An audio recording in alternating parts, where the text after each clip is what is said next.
Hey everybody, Joe here. I'm excited to do a quick and dirty review on the Sony a7 IV. I've had this camera for just a few months and have had a chance to shoot with it with both autofocus and manual focus lenses. So I'm excited to share my experience with that. So first things first, I want to hit on the ergonomics of it. Next, I want to go through a couple of the key features that I feel separate it from the a7 III and are things that I appreciate about the camera. I'm going to do a quick overview on shooting with autofocus, and then the EVF, which is really important for those of us that are shooting manual focus lenses. And then I'm going to pull up some images and go through the editing process with those images. I also want to make sure everyone knows that I'm going to make those available, so if people want to pull those files and edit for themselves to kind of see how this camera handles color, they are more than welcome to do that, and those files will be made available. So let's get started. So the first thing I want to talk about is the ergonomics of the camera. Obviously, it is a Sony camera, and I know a lot of people have this question. So the ergonomics have improved. The grip is deeper, it is more comfortable, the button placement is good, everything's customizable, that's awesome. However, it is not as comfortable as a Nikon Z6 or Z7 II, both of which I shoot with regularly for my job in the military, and it is not as comfortable as an R6 or R5. I don't have the experience shooting those regularly, but the few times I have been able to try those cameras, they are definitely comfortable. And the Sony, as much as it has improved, it is not quite in the same league as those cameras when it comes to comfort. There are two key features about this camera that I feel really separate it from the Sony a7 III. For those of the people that are watching this kind of curious as to whether or not that upgrade is worthwhile. One is the aspect ratio inclusion with 4:3 and square being added to this camera. I think that's awesome. It's long overdue. 4:3 is wonderful for those who are shooting film or want to pair this with a GFX and just want to have that more film-like aspect ratio.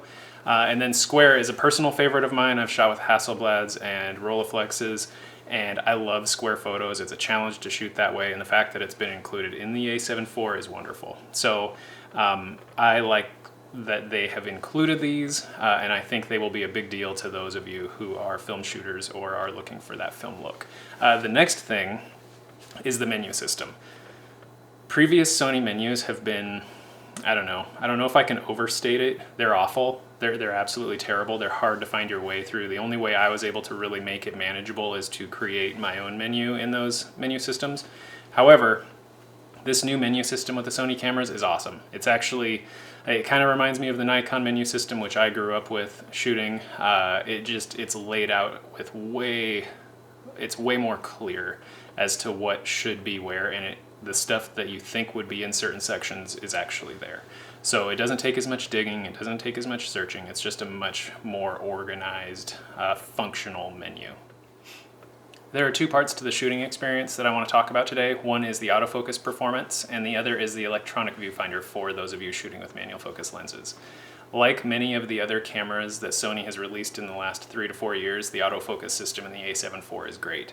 It tracks well, it locks on, and in my opinion, it's one of those systems that gets out of the way of creation. So you're not thinking about what it has to do. You can think more about your composition than anything else, which is awesome. As far as how it compares to the a7 III, I do think that it's a slight improvement, but it's not such a big improvement that the autofocus alone, in my opinion, would justify the cost of the upgrade. So where it is justified is if you're a video shooter and a stills shooter, but would like to have those same autofocus modes available across both shooting situations. Since I'm going to be doing a lot of videos for tap, having those options available for eye autofocus and the tracking in video is a huge deal. However, like I said, if you're just shooting stills and already have an a7 III, I don't know if you're going to see a big enough improvement to really feel like you got your money's worth. The next thing is the EVF for manual focus shooters. I've had a lot of questions about this. Has Sony improved it? Is it as good as the other cameras on the market? They have improved it. It is better than the a7 III, slightly. It still kind of suffers from that Sony reduction in resolution to prioritize battery life, which is great if you're shooting a wedding and don't want to go through a ton of batteries. However, when you compare it to cameras like the Nikon Z series or the Canon R series, it is noticeably worse. Those viewfinders are so clear. The EVFs are sharp and crisp and awesome. The Sony works and you can get the job done, but it's just not as good of a shooting experience. Even comparing it to my GFX, like the GFX just looks better when I look through the viewfinder. So it's improved, just not as much as I was hoping.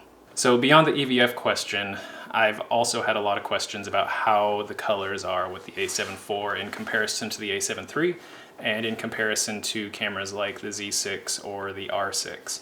I don't have as much experience shooting with the R6 and unfortunately don't have those cameras available to give side-by-sides right now. I can say I prefer the out-of-the-box colors from the a7IV over the R6 and I feel like they're comparable to the Z6 too. With that said, they're really nice, as you'll see in just a moment and as you can see when you edit the files. Compared to the a7 III, I don't know if you'll see a huge improvement, but you won't see that they've become worse.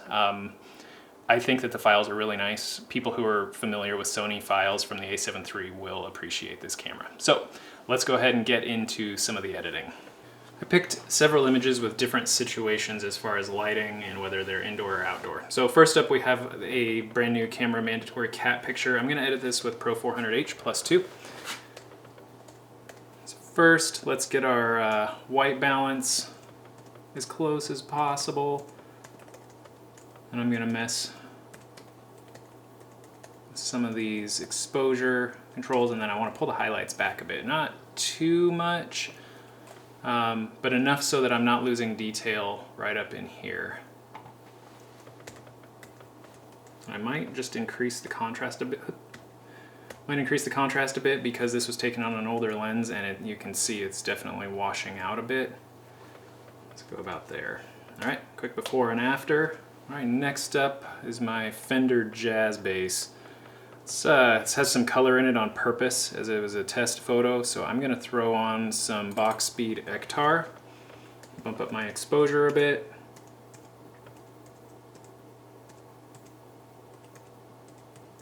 And then I wanna make sure, so this headstock on this guitar is pretty warm.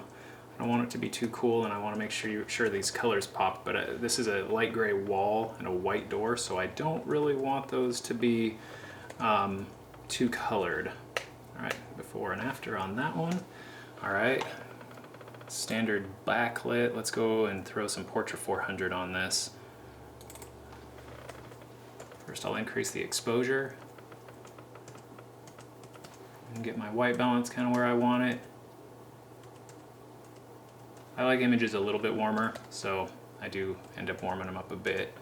And then this is blacktop back here, but it's pretty worn, so I do want it to still be gray and not white. And then this is some really sun-bleached concrete on our driveway. So I just want to make sure I'm not losing detail in those, and the a7IV files handle this really well as far as retaining highlights. All right, here's a photo of my wife right before she deployed. I want to do something a little bit different. I'm going to throw on a pushed profile on this because it's inside. And let's go with Portra 160 +1 pushed one. I'm going to bump up my exposure, kind of cool that off just a bit. I want to pull back my highlights just to make sure this side is not too washed out, but I don't want to go so far that it looks unnatural. So I would actually stick with it right about there. All right, I'm gonna throw some 400H on this. I always like seeing what Fuji does to reds. Let's do something a little bit different. Let's throw a box speed profile on this. Don't want to warm it up too much. This one's actually pretty close where it's at. Just gonna pull back the highlights a tiny bit. And I want this to have a little bit more contrast, so I'm going to pull the blacks down to -20. All right, quick before and after. All right, this is a good example for those of us, or those of you who are up north and deal with snow all the time. I'm going to put some Portra 800 on this. Let's go box speed normal. First I'll increase my exposure. Try to balance that, and then with snow I try to keep my highlights from clipping. So this area, when you shoot film in the snow, you can always see detail in the snow. You never quite lose it because film does such a good job retaining highlights, and I want to mimic that as much as possible with digital without going gray. All right, and as you can see in the histogram, it actually does not blow the whites, which is awesome. All right, let's do something with this. Let's do something a little bit different. We're gonna use 800Z. Let's do an Aritsu profile.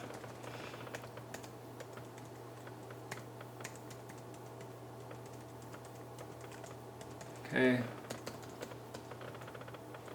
gonna bring those blacks down a bit, just because this was an expired film, so there's a little bit of a loss of contrast there. I want to balance it as much as possible.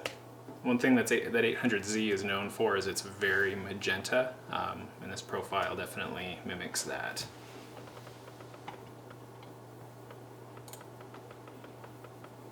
Okay, I'm going to throw Portra 400 UC, which was my favorite film, onto this.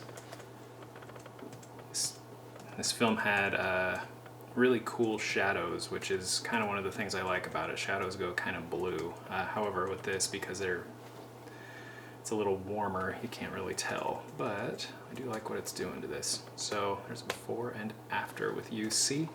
Okay, these are from my autofocus test with my son. I'm gonna put on one of the beta profiles for V7 that's coming out onto this. Increase my exposure. So with this image, the sun was setting. Anybody who shoots in golden hour knows this struggle.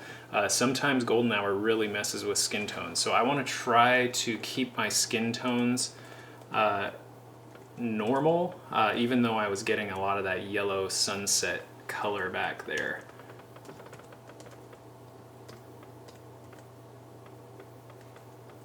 All right, I'll go ahead and leave it right about there, and I'm going to copy this and I'm going to paste it to this next image.